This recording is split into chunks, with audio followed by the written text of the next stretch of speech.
fazer freela ou atender o cliente final? Essa é a pergunta que no início da carreira a gente sempre acaba se questionando. Mas nesse vídeo eu vou te falar quais são as perguntas que precisam anteceder essa pergunta. A primeira pergunta que você deve saber quando você inicia a área é quem você é nesse momento dentro do audiovisual. Qual que é a sua função? O que você representa? A segunda pergunta é onde eu quero chegar? O que eu quero me tornar como um profissional do audiovisual? E a terceira pergunta, você precisa entender que é uma pergunta muito mais profunda. Você não pode se sabotar nessa resposta, porque essa é a pergunta que vai determinar teu futuro dentro do audiovisual. Qual é o meu perfil?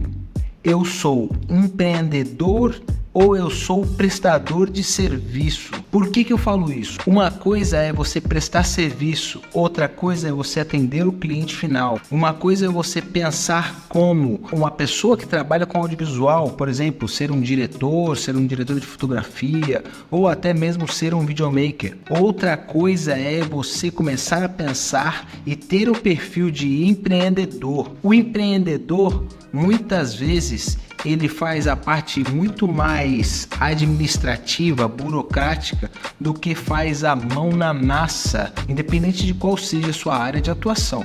E dentro do audiovisual não é diferente. Muitas vezes, se você tem uma produtora, se você é um prestador de serviço pro cliente final, muitas vezes você fica preso, claro, aqueles que fazem tudo certinho, né, dentro de como deve se trabalhar uma empresa, fica muito mais preso na parte burocrática da coisa, o atendimento com o cliente, você trabalha muito mais, você trabalha antes, durante e depois, né, porque você precisa fazer todo aquele, digamos assim, lobby com o cliente. Já o freelance, ele tem um pouquinho mais de flexibilidade. O freelancer, ele tende a evoluir um pouquinho mais rápido e ter um pouquinho mais de repertório, porque ele não se prende a um único nicho específico. Hoje ele pode estar atendendo uma publicidade, amanhã ele pode estar atendendo um evento, ele não fica preso.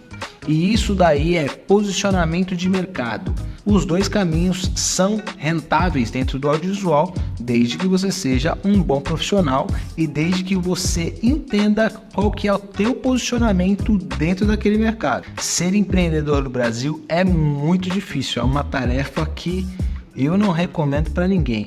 Ainda mais se você está pensando aí em de repente começar uma sociedade ou iniciar um grande investimento. Vai com calma e analisa todas as possibilidades antes de você ingressar nessa jornada. Muitas vezes no início é muito melhor você fazer freelas, porque você vai aumentar o teu network, você vai se colocar no mercado à disposição e com isso você vai obter experiência de vários lados. E nesse caminho você inclusive pode encontrar uma área que você se adapte mais e que você acreditava que era uma outra área. Enfim, isso é muito comum no início. E para você ser empreendedor no Brasil, a coisa mais importante que você tem que ter é perseverança. Porque eu vou te falar, amiguinho, é complicado você conseguir se manter no mercado tão competitivo, pagando impostos tão altos para você ter uma produtora. Então, no final das contas, eu acredito que isso tudo seja uma questão de perfil. Não quer dizer que o empreendedor vai ganhar mais que o freelance no final das contas, até porque o freelance ele pode ganhar não só financeiramente, mas ele pode também ganhar muito em conhecimento. Então a conclusão que eu chego é que você precisa analisar o seu perfil antes de você decidir qual que é o teu caminho.